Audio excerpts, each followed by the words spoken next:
बिस्मिल्लाहिर्रहमानिर्रहीम अस्सलाम वालेकुम। Welcome to my channel. कैसे हैं आप सब लोग? आई होप आप सब ठीक होंगे। जी, तो आज मैं दावत मेन्यू शेयर करने लगी हूँ आप लोगों के साथ, जो कि बहुत ही मज़ेदार बनने वाला है। तो सबसे पहले यहाँ पे मैंने बनाया है कस्टर्ड, ठीक है। तो यहाँ पे सबसे पहले 1 किलो दूध लिया है और उसको हम लोगों ने करना है बॉयल करने के लिए रख देना है। और यहाँ पे आप इलायची भी ऐड कर सकते हैं या फिर इलायची पाउडर, ठीक है। इसके बाद यहाँ पे मैंने 1 कप दूध ठंडा निकाल के रख लिया था एक साइड पे। इसमें हम ऐड करेंगे यहाँ पे 4 से 5 बड़े चम्मच जो है कस्टर्ड, ठीक है, कस्टर्ड पाउडर। और इसको हम लोगों ने इस अच्छे से मिक्स करना है। कोशिश करें कि इसमें तमाम लम्स को ख़त्म कर लें, ठीक है। तो यहाँ पे दूध जो है दूसरी साइड पे बॉयल हो रहा था और दूध को बॉयल आ चुका है।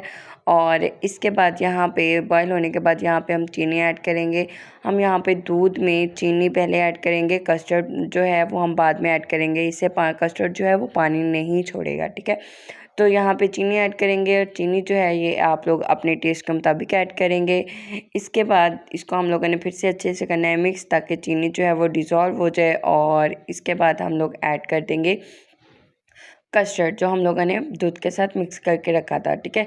इसको हम लोगों ने मिक्स करना है और साथ साथ चम्मच हिलाते जाना है, ताकि हमारा जो कस्टर्ड है दूध में मिल के गुठलियाँ ना बन जाएं या फिर बड़े बड़े लम्स या स्टोन्स की तरह ना रह जाएं, ठीक है।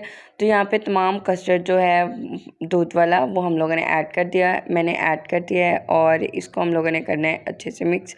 इसको हिलाते रहना है ताकि कस्टर्ड जो है वो पक जाए, और हल्के आंच पे इसको पकाना है ताकि कस्टर्ड अच्छे से पक जाए और इसमें जितना भी दूध या एक्स्ट्रा पानी है वो भी अब्ज़ॉर्ब हो जाए, ठीक है। तो यहाँ पे ड्राई ऑलमोस्ट जो हमारा कस्टर्ड जो है ये ड्राई हो चुका था। और कस्टर्ड के देखें आप इसकी कंसिस्टेंसी चेक कर सकते हैं कि कितना थिक हो गया है। इतना थिक कर रखेंगे तो इसके बाद जब ये ठंडा हो जाएगा तो ये और ज़्यादा थिक हो जाएगा, ठीक है। इसके बाद ये हमारा कस्टर्ड रेडी हो गया। इसको मैं रखूँगी साइड पे ठंडा होने के लिए। और इसमें मैंने कुछ फ्रूट केक ऐड किया था और इसके बाद यहाँ पे ऐड करके इसको बाउल में निकालेंगे। और बाउल में निकालने के बाद इसको फ्रिज में ठंडा होने के लिए रख देंगे। पहले मैंने इसे रूम टेम्परेचर पे ठंडा होने के लिए रखा था। तो दूसरी रेसिपी देखते हैं अब। तो दूसरी रेसिपी यहाँ पे मैं बनाने लगी हूँ चिकन कोरमा। तो यहाँ पे सबसे पहले चिकन को मैंने अच्छे से साफ़ कर लिया था और वॉश कर लिया था। इसके बाद यहाँ पे हम लोग एक पेस्ट बनाएंगे। पेस्ट में जो मैंने बनाया है वो मैंने थोड़ा सा थोड़ा नहीं बहुत ज़्यादा सारा लिया है। मैंने 2 से 3 जो है मीडियम साइज़ के प्याज लिए हैं और 2 टमाटर लिए हैं। और इसके बाद थोड़ा सा ही मैंने धनिया यूज़ किया, ठीक है। इसके बाद यहाँ पे हम ऐड करेंगे 1 टेबलस्पून टीस्पून जो है नमक, ठीक है। और 2 टीस्पून जो है लाल मिर्च, ठीक है। ये नमक और मिर्च जो है ये आप अपने टेस्ट के मुताबिक ऐड कर सकते हैं। इसके बाद यहाँ पे हम ऐड करेंगे थोड़ी सी हल्दी, ठीक है। और उसके बाद हम ऐड करेंगे 3 से 4 चम्मच जो है सिरका।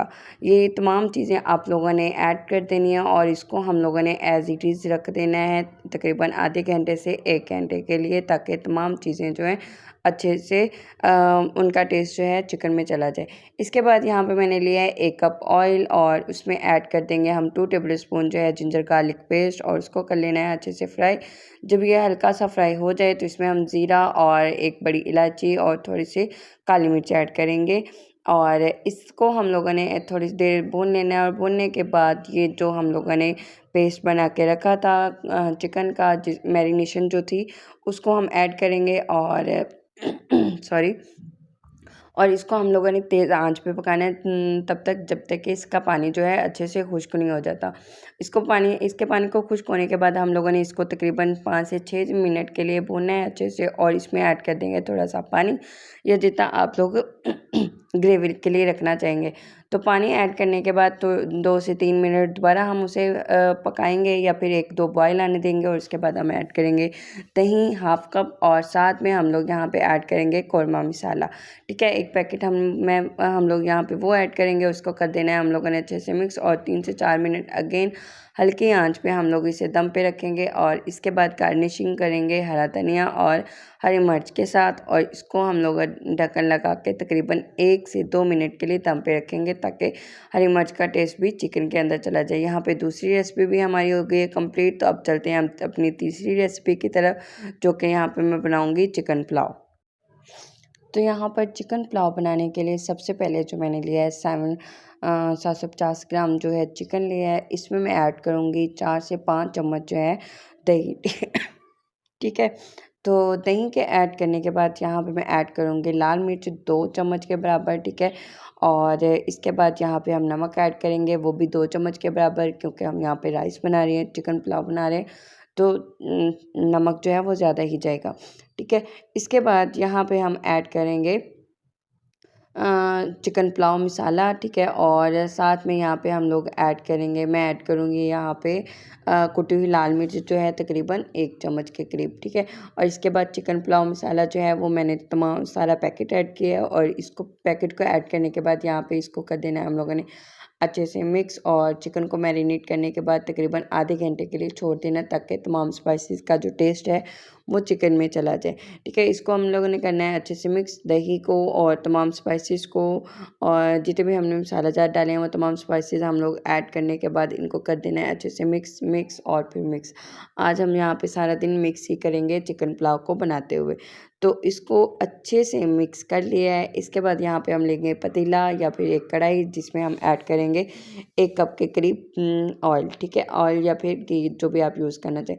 इसमें 4 बड़े साइज़ के मैंने यहाँ पे ले लिए हैं प्याज, उसको अच्छे से बारीक बारीक काट लिया था। उसको प्याज को हम लोगों ने हल्का ब्राउन कर लेना है, और इसमें से थोड़ा सा निकाल लेना है। अगर आप यहाँ पे सैलेड वगैरह यूज़ करना चाहें तो वो आप लोगों की मर्ज़ी है सैलेड के लिए। ठीक है, इसके बाद यहाँ पे मैं ऐड करूँगी 2 टेबल स्पून जो है जिंजर गार्लिक का पेस्ट, और इसको कर देना है अच्छे से मिक्स, ताकि ये अच्छे से कुक हो जाए। और इसके बाद यहाँ पे हम मैरिनेटेड जो चिकन होगा वो हम लोग इसमें ऐड करेंगे, और तब तक मिक्स करेंगे या हिलाएंगे चम्मच को जब तक कि इसका पानी जो है वो अच्छे से ड्राई नहीं हो जाता। इसके बाद यहाँ पे मैं ऐड करूँगी 2 जो है दरमियाने साइज़ के टमाटर, और उनको मैंने बारीक बारीक चॉप कर लिया था। और इसके बाद तकरीबन 3 से 4 मिनट दोबारा हम उसके भुनेंगे चिकन को, ताकि टमाटर जो हैं वो थोड़े नरम हो जाएँ। और इसके बाद यहाँ पे मैं ऐड कर दूँगी तकरीबन आधा कप जो है पानी के करीब, ताकि चिकन जो है वो हमारा गल जाए, अच्छे से कुक हो जाए, और साथ में